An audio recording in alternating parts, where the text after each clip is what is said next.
morning, and welcome to the National Newspaper Publishers Association's Let It Be Known. It is Black Music Month, and I think she was scratching. That was that sound, so don't get alarmed. Calls are growing for the arrest of a woman accused of shooting her neighbor Friday in Florida in an incident a nationally renowned civil rights attorney described as an unjustified killing. Well, breaking news overnight. The woman was arrested and identified. We'll talk about that this morning. Also, President Joe Biden has announced the allocation of $115 million to support critical investments in reconstructing Jackson's water infrastructure. We know that that's been an issue for a long time, the Jackson, Mississippi water crisis. We'll discuss that as well. An officer of the Hayward Police Department in McCurtain County, Oklahoma, has been arrested and charged with a felony for pointing a firearm at a black man and demanded that he run, nigga, run. We're going to talk about that. I just saw a Fox just now. And Chuck D Nice, and Chaka Khan are in Minneapolis this week. Big celebration beginning tomorrow to kick off the first annual, what will be an annual celebration of the legacy of the one, the only, the greatest of all time, Prince Rogers Nelson. We will have details. And it is definitely with that Black Music Month, which has grown into a cherished annual observance, providing a platform to educate, commemorate, and celebrate the immense talents and cultural contributions of Black musicians. Yeah, I could do some music too in the shower. It serves as a reminder of the indomitable spirit, resilience, and creativity that have shaped Black music throughout history. The new Slaves Podcaster Savvi Hue and media maven TotallyRandie join the conversation right now. Good morning, TotallyRandie and Savvi Hue. Good morning. Good morning out there to all my humans. Yeah, I love it. I love it. Your humans. So Randy, his podcast, Savvy's podcast, is the new Slaves. Guys, that's that. I'll let y'all take it from here because I am so interested in hearing about the new Slaves podcast, among other things. So let's talk a little bit about that before we get into our news topics this morning. That's right. Well, first of all, like, how cool is it, right, that we have to have a month to celebrate Black music that has been emulated, stolen, and copied for ages, for years, right? But Jimmy Carter setting this off on this day, June 7th, 1979. Who was born in 79? Y'all raise your hand. I think that is so cool to celebrate our music and the way that we have to take back over our own music. But it's an interesting topic. But first, I want to kind of just let Sav introduce himself. I have always been a huge fan since the HISD days. But Sav, let the people know what you do. And before we get into your pod and platformation, New Slaves, let them know who you are and what you do. Yeah, so it depends on what time of the day, man. I tell people I'm like Clark Kent and Superman. So I'm a engineer by day. I'm a techie. I'm just a nerd, man. Somebody who likes to like make nerd stuff look cool, make nerd stuff look fly, or whatever. But I'm also a creative or a music entrepreneur as well. So a music artist as well as a label owner. So my music, my indie music label is called Peace of Mind Entertainment. And then, but I'm most notably known for projects that I've done with my own group and with other groups. So my flagship artist was a group called HISD, which is the Houston Independent Spit District. So we just kind of had a soulful fusion of hip hop with soul music, so or a neo soulish style of hip hop or whatever, mixed with a little jazz and other Black music as well. So we kind of had that little gumbo style.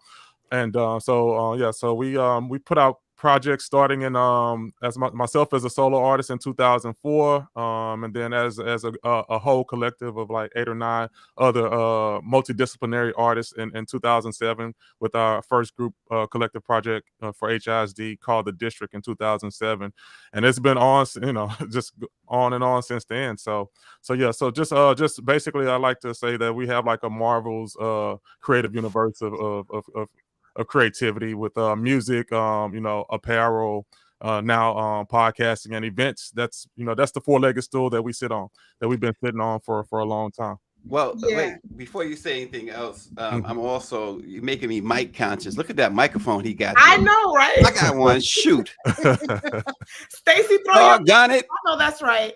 That's what's crazy. Like when Sav says that he's, he has like a Marvel universe, it's very, very true, because for a guy coming, it's Houston, so a lot of people are thinking, when they think Houston music, they think Screw, they think, Chop Not Slop. Shout out to OG Ron C and the Chop Stars. But y'all didn't make that kind of music, Sav. So how did you guys establish yourselves? And first of all, what kind of music did you make? And how did y'all establish yourselves in Houston when that type of music was prominent?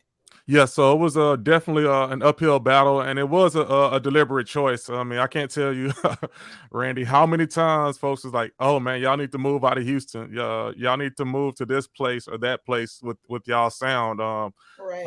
Actually, when we looked at our analytics, most of the time, most of our fans were probably from the East Coast, like New York, Philly, Chicago, places that showed us a lot of love. The Midwest, even like the UK, and we even charted in Japan on one of our records. Just we wanted to make our music to us sound more universal. Like, we were students. Like, that was our whole premise as HISD. It's to play on the school district, right, in Houston, and the idea behind Houston. We like to do the play on words. So the S, we would change it to spit, soul, slang, style, Houston Independent Style District, just like all of the, our creative influences. Like, we were fans of like Parliament Funkadelic. We were fans of Outkast. We were fans of A Tribe Called Quest. We were big fans of Leon Ware and Marvin Gaye. Like, that was like, huge inspirations, and, woven into the DNA of our music. And so we didn't want to be boxed in. That was a choice that we made, like, from the get-go. Let's not box ourselves in, and let's let's really express ourselves. And lo and behold, like, we didn't realize that when we were doing that, we would, it would be such a uphill battle. We thought, oh man, it's just good music, right? But we were told at times, like, we were praised by people who were not from Houston, and then sometimes from Houston, it felt like we were kind of knocked for being a little bit more intellectually astute and progressive. No, that's true. Yeah, that's very true. That is horrible. I witnessed that, because you guys are coming up. You guys are coming up on, in a couple of years, coming up on 20 years of being in hip hop. And it's so funny, because Ninth Wonder, who's worked with Jay-Z, who's worked with a lot of people, John Records, Rhapsody, one of the coldest MCs, period, is Rhapsody. Not the coldest female MC, but one of the coldest MCs, period. And he's like, you guys are one of his favorite groups. You are his favorite group out of Houston, but one of his favorite groups, period. And I thought that was really cool. But 50 years of hip hop, we're getting ready to celebrate it. It's a lot of talk around it. For me, everybody wants our hip hop artists to retire. I don't like that. They are, oh, you're too old to be rapping. Jay-Z, 44, 46. What is he doing? What is he rapping? Like, you don't tell rock stars to retire. Yeah, I knew you were going to say that. You gotta keep mentioning him. Stacy is a huge, where is he? Over here. Stacy is a huge Jay-Z hater. Okay, so heads up. but here's the thing, Savvy. First of all, how do we find you? And what's your your podcast? How do we get to the podcast? Well, that's what I was gonna say. I was gonna ask, instead of retiring our artists, you guys pivoted. You know what I'm saying? Like, you made a pivot. You didn't say, hey, I'm gonna stop doing music. You guys are still doing music, correct? That is correct. So yeah, so talk about the pivot a little bit. Yeah, so it's been a couple of pivots. So at first we were primarily like a hip hop collective with we had DJs, MCs, photographer. So we didn't say, oh, the hip hop group is only the people on the microphone. We were like, everybody that's a part of, like, if you created a graphic for us, you were a part of this collective. You were part of what made this thing special. And so we pivoted from HISD, and we formulated a group, or reformulated the group into the Hue, which we put a female vocalist in the front of us, of the hip hop artists. So we had put a soul artist in front of our hip hop group. And so with the Hue, we actually have a project that's coming out this year. It's totally produced by Georgia Ann Mojo. Man, do y'all Googles. Basically, she is credited the person who came up with the phrase "stay woke." She produced for Erykah Badu and Mos Def, and a slew of other folks. She's super talented, dope sister, producer, singer, MC, out of the West Coast, out of somewhere near LA. So we had the honor of working with her, and so she all female produced record for our new EP that's coming out. It's called Colored Only. But during the pandemic, that gave us some time to kind of slow down a little bit, and so we got to tap into other creative ventures, and so we moved into the content lane, and we started Podden, PODN, Platformation, which is a podcast network and production company. Now we produced our very first podcast in 2020, late 2020. It's called Gentleman's History Hour, and that show will actually be kicking back up within the next month or so. But that's our flagship show. So essentially, we were taking a look at what we call American history from a Black lens, or from a Black perspective. So we would tackle topics like like Marcus Garvey, historical events, like the Harlem Renaissance, but go into a little bit more depth to give you like that hour-long cliff notes. We covered the 100 years of Tulsa, right? Yeah, we covered definitely the Black Wall Street. We went into depth and found out like how that really came to be, not just knowing like the tragic part of it, but like what were the things, the series of events that led up to it, and who were the key players that people may not always hear when these certain monumental things are discussed. Yeah. What's interesting too, you mentioned the Harlem Renaissance, and folks talk about it, it seems like in spurts. Once in a while you hear about the Harlem Renaissance. I love the story of the Harlem Renaissance. So it's another reason for me to check you out. Oh yeah. That's a great episode, man. We unearthed, one of the key, Black real estate guys who was really instrumental in kind of helping facilitate that whole movement, or just kind of bringing folks together during that time in that region. So yeah, so it's a great story. Definitely, love sharing those types of insights, and so yeah, I definitely recommend folks go back and watch that one. Yeah, we talked about COINTELPRO. So the Tuskegee experiment, and Huey Newton. We talked about the start of the Black Panthers, Black Panthers Party, and things like that. So, and then now we currently have launched a new show called New Slaves, which we know history might not be as sexy to some, so to some folks, but but we have to we had to take what's true and doing passionate to us, and then kind of figure out how to evolve it and make it more relevant. Now we have New Slaves, which kind of touches a little bit more on some current event items and just things going on in the community. So most recently, we tackled the controversy, the bus driver controversy with Ebony K. Williams and Ayanla Van Zant. So I'm not gonna get to it too much, so y'all can go and check that out. But let me just give you like the background of Gentleman's History Hour. So before the pandemic, me and a few of the fellas who came to do the show, we had this thing where it was just kind of like an inside thing where we say, oh, we'll text each other like at the end of the workday, hey, gentlemen's happy hour. So that was our thing. We would go to gentlemen's happy hour, and then when everything shut down with the pandemic, it was like, man, we can't do our happy hours no more. And so but during our happy hours, we would bring up topics like, well, W.E.B. Du Bois versus Booker T. Washington's philosophy. We would talk about these types of things or whatever, and so they would come up, and it was just kind of a natural thing. So it wasn't like a forced or like, oh man, let's figure out what to do. It was just kind of part of our natural conversations, over maybe a beverage or a cocktail. And then so when the pandemic came, we pivoted Gentleman's Happy Hour to Gentleman's History Hour. So we just brought our happy hour conversations basically to the camera. I love that. Where can we find you? Just before we get into any more Mm-hmm. conversation, I want to make sure that everybody that's watching, they're able to follow you and they're able to follow what you guys are doing. So drop like your handles and stuff, like your website, YouTube, all of that. Yeah, so me personally, you can follow me at savvy.hue on IG. So that's SAVVI.HUE. And that'll give you a portal to all the other pages. But yeah, as far as the podcast, I would say on YouTube, it's Podden, PODN, platformation. So that's like platform and information put together as two words.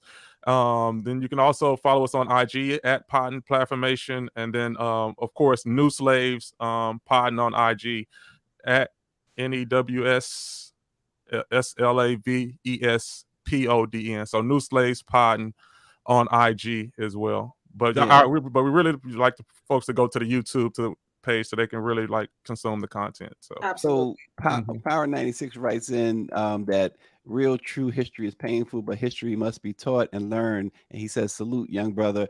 You mentioned and already the name escapes me, the young lady who came up with Stay Woke.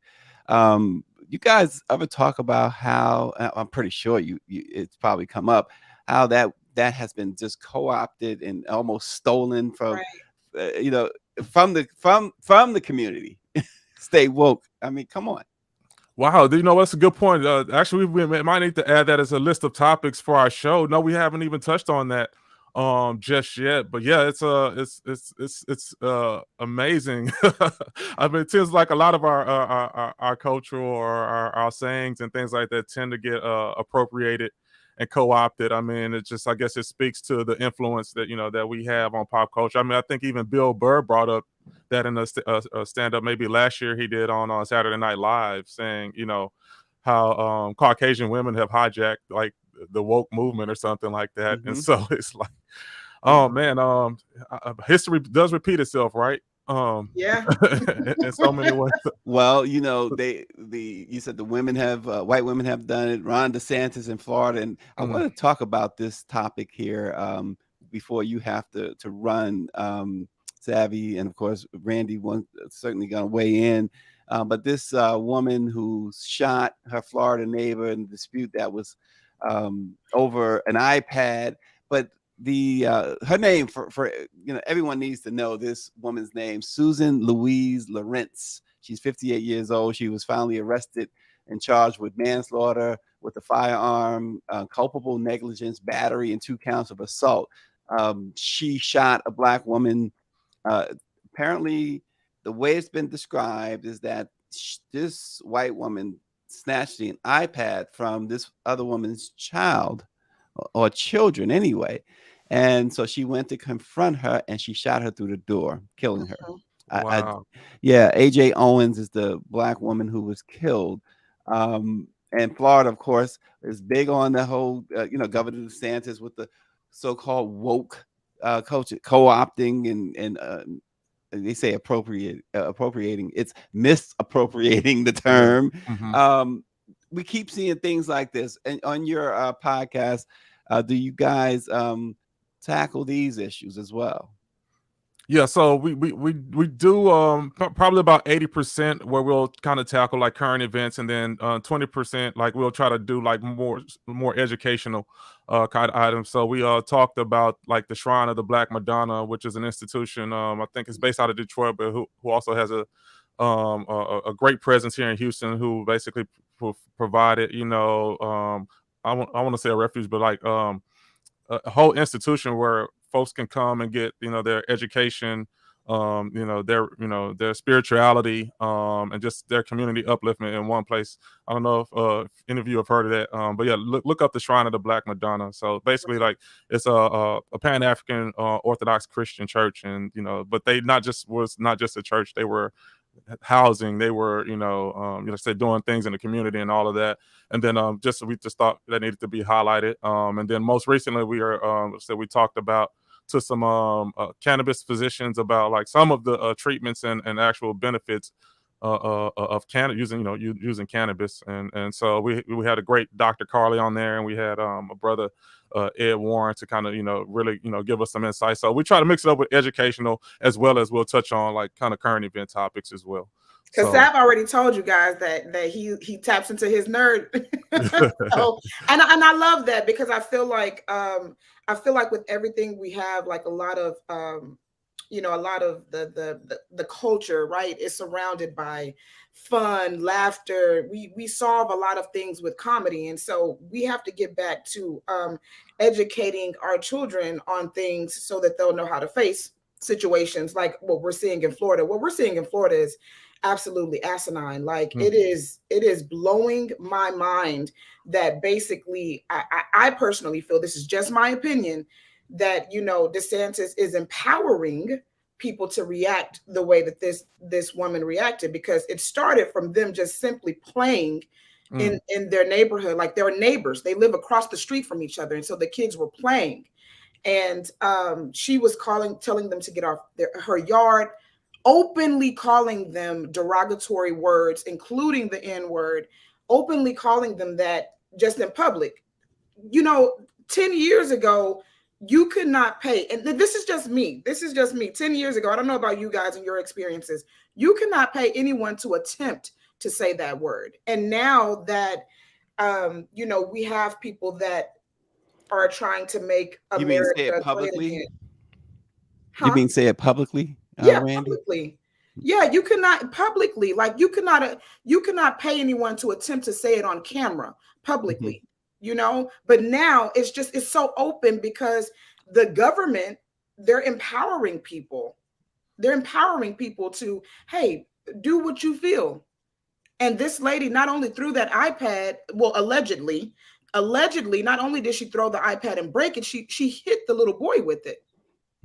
Well, and here's here's one issue that facing now. The sheriff has come out and said this was not a self-defense thing. He doesn't believe it was. No. But obviously Florida has that stand your ground law, and it's going to be, she's going to the victim here did approach her property. That's the dangerous thing about Florida. And so this is a case that down the line is going to be worth watching. Power 96 says that Karen needs to be held without bond, found guilty, and sentenced to life in prison without the possibility of parole. The manslaughter charge is a slap in the face to the victim and her family. But Savvi, that the stand your ground laws this may be another case where this woman gets to walk out of jail and with no consequences. Yeah, we know the reality, man. 1 + 1 = 2. We know where they're at. We know the history. Once again, and so I'm hoping history doesn't repeat itself. But I mean, it's not looking too favorable in my opinion. But I'm hopeful. That we get justice for the sister. But I just have to take a deep sigh. It's a shame, right? Yeah. Randie, right? You guys, it's a shame that you have to say that when it's clear cut that this is an unarmed person shot and killed, and you have to wonder, will there be even a trial, let alone a conviction? Right. Now, here's the thing. Let me.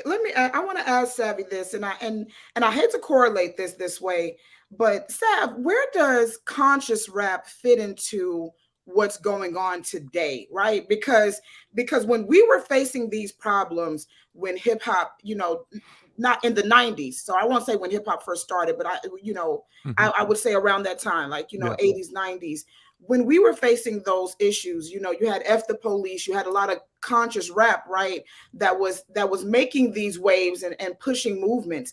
Where does conscious rap fit into what's going on today? Versus the rap that we have that is popular now. See, that's the thing. You hit you said the key word right at the end, popular. Conscious rap or conscious hip hop is not, no longer at the forefront. It's not popular anymore. We had our Public Enemies. We had our our Jungle Brothers. And those types of groups. Back in the day, who were at the forefront, but they have kind of been pushed, I won't say to the side, because it still exists. It's just more on the underground. Like people want Throat Baby. Yeah, yeah. And so they're feeding, the frequency, to the people Right. that they're consuming and that they want them to have or whatever. I don't think it benefits the power structure to have, a certain level of consciousness, in our community and our people, and just people having that super self pride and just having those voices, that speak on these types of issues, with strength and and with assuredness. Right. So yeah, it does exist. It's still out there, very much so. But it's just a little bit harder to find. Like you have to really have an appetite for it and be really looking for it to find it. It's not going to come through your primary mainstream outlets. It's not going to be on your big playlists on the different streaming platforms. Is that a label problem or is that an us problem? Is that a label problem or a culture problem? I think it's all of the above. Mm. I think it's all of the above. I mean, you can blame the labels and all of that, but at the same time, you still have to have a customer too, right? Right. So if you have a customer that kind of highlights and celebrates certain things, then or if you say, hey, I mean, I think that there is power with the consumer, right? I think if you say we want something else, or you stop consuming the product, then they're going to be forced to give you something else or whatever. So it's more of a ecosystem, kind of a vicious cycle at this point, that I think. And I don't knock really any type of music. I just think that it lacks the balance that we had, like you mentioned before, Right. Randy, in like the 90s, where you could have a Fresh Prince of Bel Air, a Fresh Prince, or a Tribe Called Quest, or a Public Enemy, and you could have an NWA Right. at the same time, and like a Tone Loc or whatever. So just now it's just it's kind of more linear, or more one dimensional as far as what we get through like the primary mainstream outlets. So yeah, but that's something like if it's going to change, it's probably going to have to be some kind of major cultural shift. And I always say, man, the power is with the people. And the reason why I brought that up is because, again, remember when I mentioned, I said the government has been basically giving that signal out to them that, hey, do what you want. If they're on your property, it doesn't matter. You can call them derogatory names. You can shoot. You can do this. You can do that. And I do not think that manslaughter is the thing when she was already spewing out derogatory racial slurs. You know what I mean? But the messaging from the government told her it was okay. Of course. You know what I mean? So like, and that's why I correlated, because our messaging when it came to how our hip hop was empowering the community and shining light on these things, we've gotten away from that. And so I'm looking at it like, it is messaging the foundation, and how do we get back to that? You know? So I mean, I think as of late, we've kind of gotten to this thing where our primary reaction is like through protests and things like that. But having that, I think music is like so powerful. I think you can definitely change the world, and definitely change narratives and change conversation through the music, and change perceptions. With the power of music, if used, appropriately. Yeah, we do need to get back to that. I don't know how. I don't know how to make that happen, or what it would take. But I mean, I think there's some very powerful young voices. I think like people like a Kendrick Lamar, and like J. Cole's, who are kind of more, actually, I won't call them like just super conscious, but they're definitely aware. And but it's they're the minority still, even though they're some of the biggest. They're still kind of like the minorities when it comes to the messaging that's kind of out permeating, I would say, hip hop culture or Black music culture today. So so we need to get behind those kind of folks, more so. Yeah. Before you go, I think we had a question for you. I'm looking at it now. It says marijuana will become legal in the state. This is from Michelle Madison. Shout out to you for watching. Marijuana will become legal in the state of Maryland this month. Who do you believe will really benefit from this legislation? Because I know you spoke about cannabis, and I know you guys talked about that on your podcast as well. So Michelle asked, who do you think will benefit from this legislation? Oh, that's a great question. And that's something that came up on our most recent episode that dropped yesterday of New Slaves Podcast. So we were talking to CEO and of Gas Guys, which is a cannabis lifestyle agency here, a cannabis lifestyle brand here in Houston. And he posed a really good question. He's like, historically, what has happened when certain things were legalized, like, for instance, going from prohibition to the legalization of alcohol.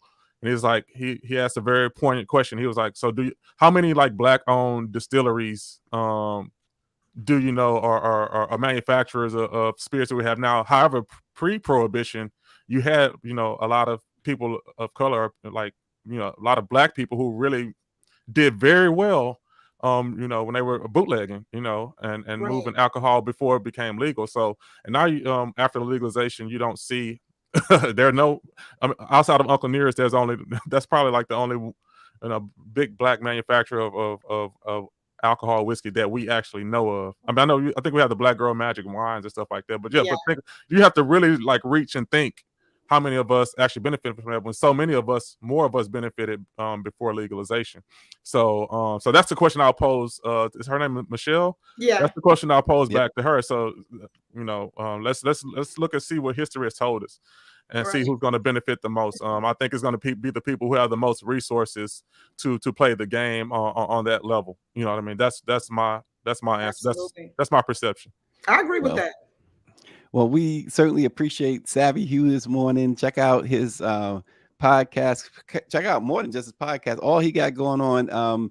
Timothy, when she asks about your handles again, YouTube. It's at Pod in Platform Formation. Yep. And your IG at savvy.hue and at New Slaves at Pod in Pod in. So check him out. We appreciate you this morning for dropping in. We know you got to run. So thanks a whole lot. Yeah, but let me give a quick shout out to my co-producer, Equality. He's on IG as well, Equality. He's my partner in Pod and Platformation. And then, my partner in crime, my co-host on my show, Danny Ray. So, yeah, AKA the Juice Queen. Based out of Houston as well. Yep. Yeah, let's bring producer Greer say, hope you can join us again. I know that's right. Sav is he is so full of information, you guys. Definitely a gem in Houston. Sav, thank you for your friendship. Thank you for your leadership. And thank you for joining this morning. Anytime, TotallyRandie. Thank you guys for having me. I really, really appreciate it. Thanks for being a voice for the people too. Thank you. Savvi Hue, everybody. Savvi Hue. Really appreciate it. So on to the rest of the morning. That was it was interesting because it is Black Music Appreciation Month, and to hear him break down some things this morning, I'm sure our audience really enjoyed that. But moving on, Randy, Jackson, Mississippi, the water crisis, as we know, has been going on for some time. Right. Yesterday, President Joe Biden announced the allocation of $115 million to support critical infrastructure and investments in reconstructing Jackson's water infrastructure. The federal funds are part of the $600 million appropriations package Congress approved last year. We know how devastated the city of Jackson has been. It has a population of about 150,000, mostly Black residents. It's been going through this problem, which was caused by years of neglecting its infrastructure and exacerbated by significant flooding last year. So finally, it seems that they are getting some sort of relief. And hopefully this will help because, it sounds like a lot of money, but the damage is so deep and so long. It's been so long. The longer, Randy, you take, to really get into a problem, to tackle a problem, the worse it gets. Right. I mean, we literally, I literally just left. I want to say this was probably about a couple of months ago, probably in January, when I left Stages. It's a theater company here in Houston, and they did a play on the Flint water crisis. And, people don't understand that when your water is bad, right? We're not talking, because I think people need to really grasp, when your water is bad, we're not talking about you and your kids getting sick, or you just, oh, I don't feel too well. No, we're talking about cancer. We're talking about so many other issues and problems that you experience. We're talking about waking up in the morning and the privilege and luxury you have to brush your teeth with running clean water. And then, you have to use bottled water to not only brush your teeth, but bottled water to wash your veggies, bottled water to cook your food. Like it's expensive, and if you're talking about people who already are living in areas full of disparities, they don't have money to buy the amount of water it takes just to live 24 hours without using the contaminated water. And I really need people to understand that. Nosebleeds in being infertile because your water is affecting it's losing babies. Like it is insane. You have to really think about stuff like that. And I don't think people understand. So there's an article that I read probably about a month ago that said, why is America running out of water? And you hit the nail on the head, Stacey. The neglect, especially in areas where, there's poor and minorities, like it's like they just do not care. So I'm hoping that we get in front of it in Mississippi and we don't experience another Flint, but this is something I would just have to watch. Well, their situation has been as bad as Flint, many will argue. Power 96 says, hopefully the federal government, and this is so important what he's saying here. I know he jokes a lot, but this is really important. He says, hopefully the federal government will oversee the money. The governor of Mississippi likes to steal money. And now especially, well, let's just take it from there. Hopefully the federal government will oversee the money, not just because of whatever misgivings or misfeelings we may have about the governor, but you recall that the state has essentially taken over Jackson, and they taken the power away from the mayor there, taking the power away. They instituted two separate justice system, literally a separate justice system for white and black people, separate police force. White. I mean, this is going on in modern day America down in the South, the heartbeat of the civil rights movement. This is happening.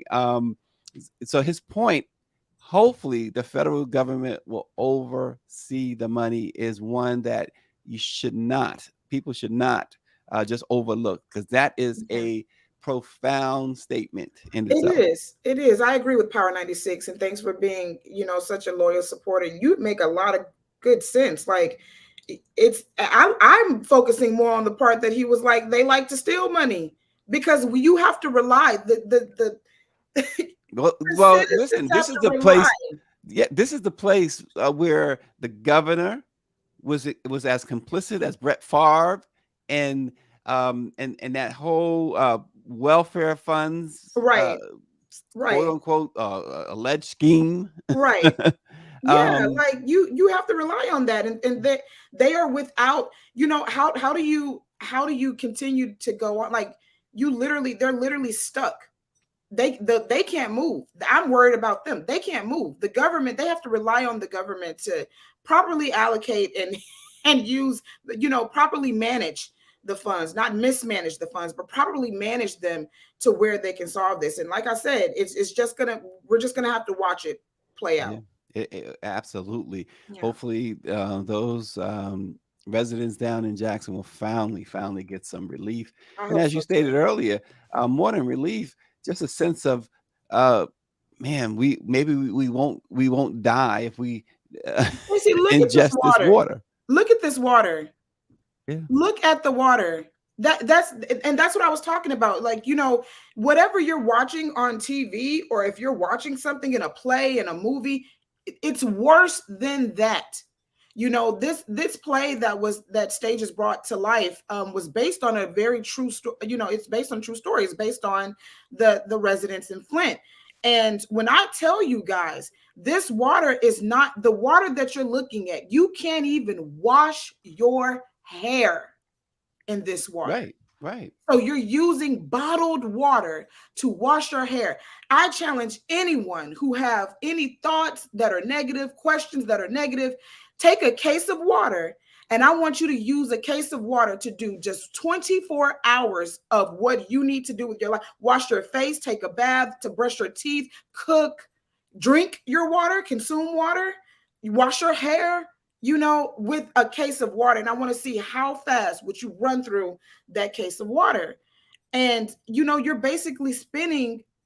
basically spending so much on just bottled water. It's insane. Yeah. It's insane. And it's very sad, actually. And here's another trend that has been happening and that continues to happen and unabated. An officer of the Hayworth Police Department in McCurtain County, Oklahoma, has been arrested and charged with a felony for pointing a firearm at a black man and demanding that he, quote, "run, nigga, run." Neil Pollard faces one count of felonious pointing a firearm after being arrested by the Oklahoma State Bureau of Investigations. While he was off duty, Pollard reportedly aimed his gun at a black Alfred Meadows employee in McCurtain County and demanded he run for his life. He says, "You better run, boy." The town is on the southeastern edge of the state near the border of Arkansas and Texas. The Black Wall Street Times have been all over this story. They reported that a reporter was threatened by local authorities apparently there's a recording of this, and if they released the recording, the reporter was threatened allegedly. But they've been all over this story, reporting on what's been going on down there. This is, according to the Black Wall Street Times, this is the tip of the iceberg, in other words. How long? How long? It's so funny. I said this yesterday in our group chat, but on Twitter there was a conversation surrounding the new Apple Watch will be able to detect your mental health, right? And one of I'm not going to say her name, but one of the people in the group chat said Apple Watch, they need to detect things like this, and when this happens, you get shocked immediately. Run blank run is actually, if you do some research, it's actually a folk song, all right, created in 1851. And so again, this is what I've always said, that racism is passed down because, of course, yeah, right, it's passed down. It is a generational curse for them. It is a generational curse for them. Well, it's and hard. A choice. They teach their children. And a choice. Right. They definitely, it's something you can put, and we know this, you can put a bunch of kids outside, young babies and preteens, and black, white, Asian, Hispanic, etc. They will have a great time. They do not see color. They won't. Absolutely. But the parents will teach that hate. That's how it always starts. The parents teach the hate, and they grow up hating, not knowing why they're hating. Only, oh, he's black, he's Latino, he's Asian. Is that a reason to hate? But that's in their minds now. That is a reason to begin to hate, right? Right. Because they're taught that. They're taught that. And you know what else? And then they become law enforcement officers. Well, the first time I was on this show, well, I think I want to say it was the second time, because the first time we were talking about tech, but the second time I was on this show, I already said that slave catcher pipeline to law enforcement is very strong, and it's right there. That slave catcher pipeline to law enforcement, you can literally trace it through the civil rights. Like, you can literally trace it through the Civil War. You can trace it. Okay. And like you said, like, this is, it's a choice. Again, what's going to happen to them? I'm not very interested in the stories anymore. I don't want to talk about it. I don't want to have dialogue surrounding it. I want solutions now. I want, as soon as they come out, punishment now, immediately. I think that's a problem too. I think we spend too much time discussing the why did. I don't care why he did it. I don't care how he did it. He did it. Let's get solution right now. He did it. Let's get punishment right now. I think we should start doing that instead of writing articles about it. Saying how, well, he's a great cop and he's done that. I don't want to hear any dialogue. You do anything racial. And that's what I'm saying. Where are our laws that says, our hate law? We don't have a stop Black hate law. When I'm looking at, no, seriously, when I'm looking at NBA commercials and I see, and don't get me wrong, I'm not saying that there shouldn't be commercials about hate towards any other race, but we are the most hated, and I do mean worldwide. We should have a stop Black hate law. We don't have it. They just like everything else, right? It comes in spurts. The George Floyd murder caused people to temporarily become allies, to temporarily give money to Black institutions, to temporarily support the Black press. And the moment that the ink ran out on the stories, the moment that CNN and NBC and the rest of them stopped talking about it, they pulled their funding, they turned their backs, and they went to something else. Yeah, it's like a merry-go-round. And Stacey, can I say this too? And I want to get your opinion on it. To me, this is what I always say. Not only is racism passed down generationally, right? But then you have government and law enforcement that empowers it, that cultivates it, because there is a thing between poor white people and Black people that they continue to say, these people are going to take your jobs. These people are going to overpower you. We don't even make up the percent, but that's how they cultivate the racism. That they're taking your jobs. They're the reason why you are not where you are supposed to be. They're the reason why. I'm not going to put it all on the government. The government, you have politicians who are just like everyday people. They're racist. You got those making decisions that are racist. But it's people in general. If they keep talking, President Biden talks about the soul of America. Well, the soul of America is racist. That's the thing that you can't debate. You can't hide from. It's always been that way. But the reason why I say the government, Stacey, is because they have the bigger platform. The same way they have a bigger platform. But what I'm saying is that people will not. You're going to be who you are, regardless of who's in office, regardless of what they're doing, regardless of what Ron DeSantis or Donald Trump is. You're going to be who you are. Now they may. Now we know that when Trump was in office and when he came to power, there was this whole mantra of "Make America Great Again," and we all knew what that stood for. We all knew it. It wasn't even code anymore, right? It wasn't even code word. We all knew that, and so to your point, folks felt empowered to be more out front. And what happened? Racism. And what happened? January 6th happened. Oh, absolutely. So that's what I'm saying. If you have it's the same way that they talk about how our rappers in Chicago, they talk about killing people, and so but they wouldn't.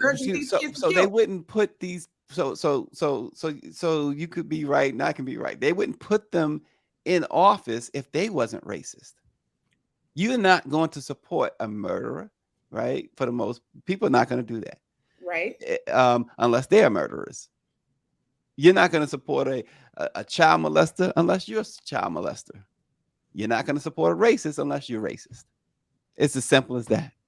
Racist people put racist people in power. And the racist people in power make laws to make sure that the racist people in power stay in power.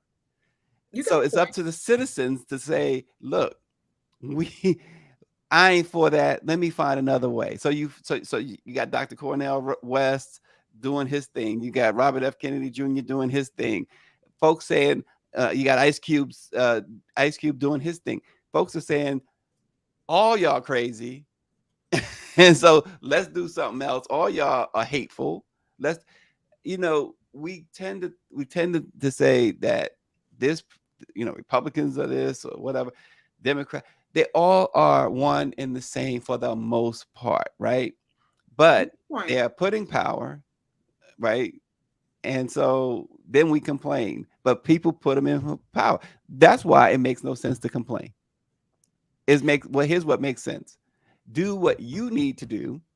And so take a page out of your buddy Jay-Z's book.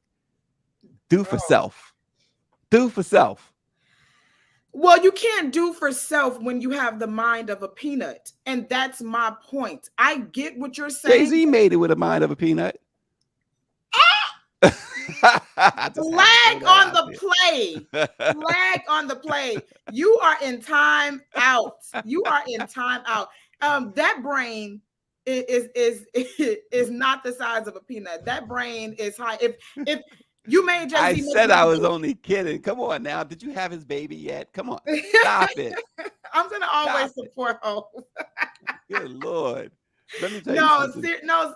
Honestly, though, I do feel like there's I don't know who said it. I don't know if it was Erykah Badu that said it or Lauryn Hill. I don't remember which one said it, but they were talking about how 85% or something like that of the world are followers, and so I don't feel like everybody was automatically, stop doing. They need a leader to reprogram them, and that's all I'm saying. Now, you made a good point, Stacey. They're not gonna get it from a man, that's for sure. That's the mistake. Right. Yeah, I can get it from a man. I totally agree. But what I'm saying that's why I say do for self. Do for self. But what I'm saying is, even though, like, I'm not looking to follow someone down, the blind leading the blind. But what I'm saying is, there are people, a lot of people, that seriously are simply just followers. Like I think it's more than that 85%, to tell you the truth. I could be wrong. Yeah. But I think it's more than 85% that are, right. You could see that on social media. Right. Folks, that's another big thing with this particular generation, last couple of generations, really. Right. I mean, really, particularly this one, it's a bunch of followers. Yeah, I see no originality anywhere. Nobody is standing out as, it's very rare you see somebody stand apart as, that's what they do, but this is how I do it. Absolutely. Everybody, that language, I don't care if you white, black, Hispanic, Chinese, Japanese, Vietnamese, Middle Eastern, the language is all the same now. Mm-hmm. Everybody's, oh my goodness. It's like a bunch of robots. We've all become AI. Yeah. We've all become that. Yeah. There is no original anything. Music, all the music sound the same. We're not innovating. I agree with you. Yeah, everything. It's like programmed. Yeah. And so that's why I'm saying, I'm like, the people like, this cop, he's basically just regurgitating what was spoon-fed to him. Yeah, absolutely. And his environment. You are who you hang out with. That's true. And so his environment is one that run, nigga, run. Right? That's his environment. And so he's going to do the same thing. Only a handful of them, like himself, wind up getting handcuffed and taken away. Right. And I feel like I said, I feel like if they were as strict, if we crack down on this, like, they should look at it like the crack epidemic. They should look at it like the opioid epidemic. Racism is a pandemic. It's a pandemic, right? It has been. Everybody, listen, like you said earlier, and I don't hate on anybody. I'm glad they have the Stop Asian Hate movement. I'm glad that the Jewish people got their reparations. Right. They deserve it. Right. But when will we be able to cash that check? When will Black people be able to cash that check? Not in this world. Right. It's not going to happen. I was looking at earlier. We've been talking about the progress in California. Well, I just uh, um, realized, or not realized, but I just read, and the Sacramento Observer is doing a whole series on this. Um, that's not going to happen. What's happening in California? It's also not going to. And here's the thing: you got not only a Democratic majority in the state of California, the state house, but in the state Senate, and of course the governor's Democratic, and many of them, let this sit for a minute, are black, and they are not allowing it to happen. They're not gonna. They're all Democrats, super majority. They're not just a majority, but a super majority in each the state house, the state Senate, and of course the governor. And yet, it's not going to happen. Right. This pipe dream of California residents getting this big check, and they're getting this, and they said it's not happening. And I think that's cruel. It is so cruel to put that out there. It's so cruel to dangle the carrot in front of the horse. It's so absolutely cruel, absolutely. You know? But we've been dealing with that since we were dragged over here. You know, Yep. like we've been dealing with that, and that's so for a lot. So I don't want to jump in because I know we have to we have to go. But like for a lot of people, we're not going until we do the last topic. Oh, okay. Well, good. Right. We're not going anywhere. Right. And producer Greer said, Stacey, you sound like you thought it was going to happen. You big man. Listen, Greer, I was about to get a check from California. I qualified. Shoot. Look, see, I was going to share some of it with you, Greer.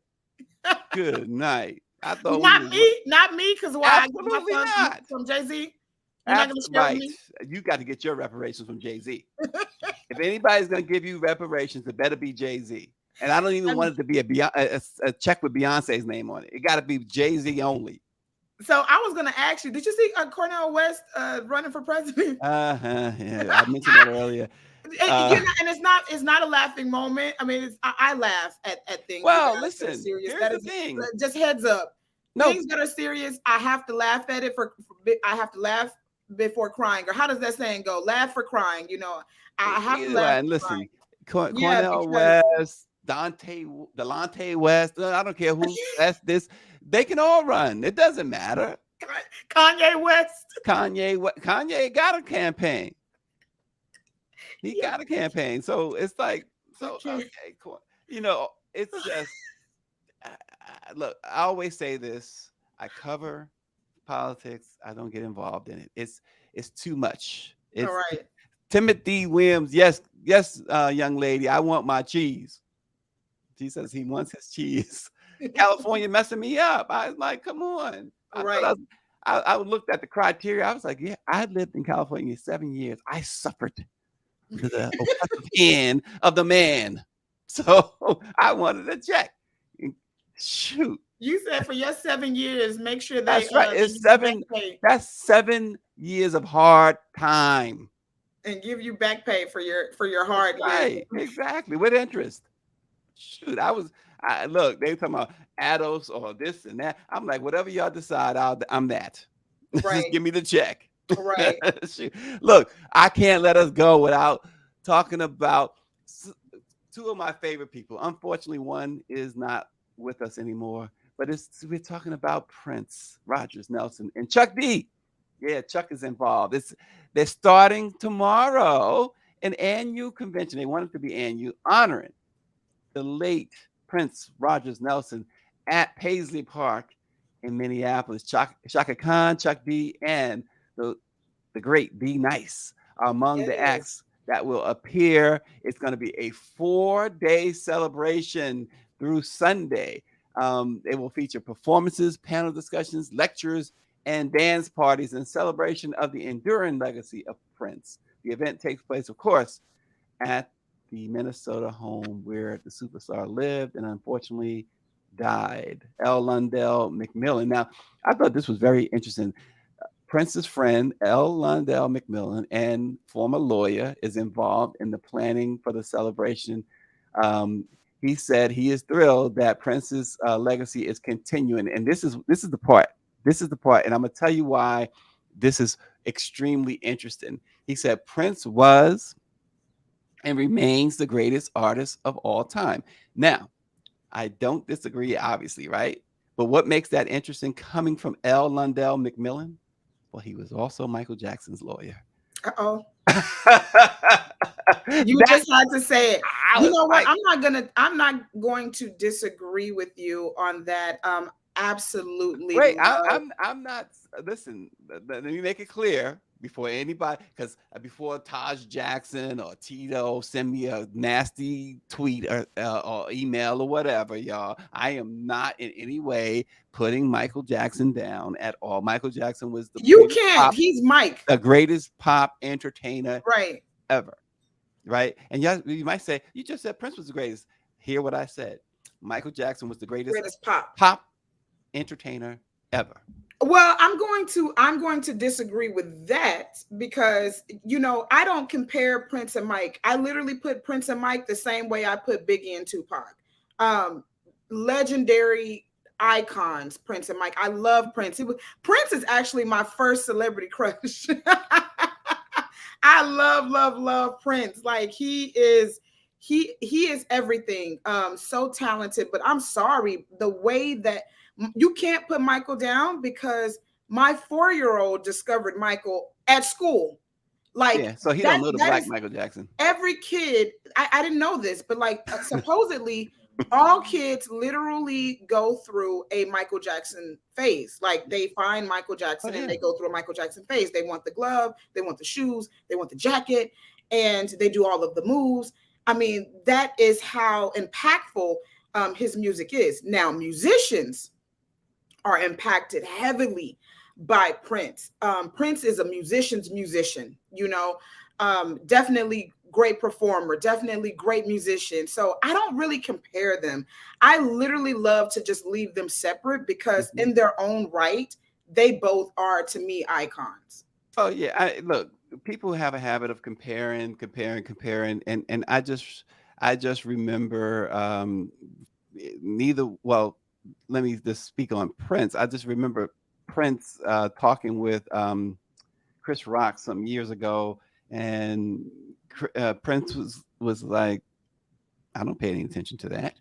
And Prince, when Michael died, actually canceled rehearsals and reportedly wept almost uncontrollably. They were not close. Right. But the respect that Prince had for Michael Jackson, reportedly, now I don't know this firsthand, so I have to say reportedly, the respect Prince had for Michael Jackson was off the charts. Right. And why not? Why not? Hopefully Michael had the same type of respect. Now, you know, going back to that conversation with Chris Rock, Prince talked about how they wanted him to be the second guy on the song Bad. And Prince said, think about the lyrics. His exact words were, you think about the lyrics, Chris, your bud is mine. He said, who are you talking to? Right. You know, and Prince at that time was a very ultra sexual guy, totally into women. Yes. And he's saying, you're going to sing to me, your bud is mine. That has a whole different meaning than what maybe Michael thinks of right now. So you know, these guys, look, we were fortunate, and I know I've seen Michael several times, of course, in concert, and I've seen Prince a dozen times in concert. We were fortunate to see two of the very, very best who ever do it, hands down, period. Michael was a showman. He put on an extremely amazing show. His shows are still copied. They're mimicked. They're the basis for everybody, including Beyonce, and the Bayhive can say what they want. Agree. Her show. If you see a Beyonce show, I don't go see Beyonce, but Renaissance tour is going hard. Let me tell you that. Yeah, well, yeah, but here's the thing. There is nothing that she does that she doesn't get from Michael Jackson. Right. I agree. Any of them do in their concerts. Right. that they don't get from Michael. Now, here's the thing, as far as concerts and Prince is concerned. So the difference between Michael and Prince in concert, Michael gave, like I said, the greatest show, and no one danced like him or whatever. But Prince, not only did he dance and sing, Prince was always 100% live, right? No track, totally live. Now, Michael was the performer, so a lot of his concert was to track. It wasn't live. You seen the band, but it wasn't live. It wasn't, authentic. Prince was totally 1000% live. He refused to track. Even when he did Soul Train, you remember Soul Train had a policy. You had to sing the track. Well, you have the meme. My mic is on. That mic is on all the time. And then Prince got out there and played every instrument. He played for 3 hours, and then he left the stage, and then he went and played later at a nightclub for a couple of hours. I went to a private nightclub show by Prince after he got inducted into the Rock and Roll Hall of Fame. I will always remember this. He came on stage at 2:30. In fact, your girl was there. Beyonce was there in the audience. It was a small group. Alicia Keys. You better flex, Stacey. You better flex. But it's a small group, but I'm invited. Oh, I'm invited to the small group. Why wouldn't I be invited? Let me tell you.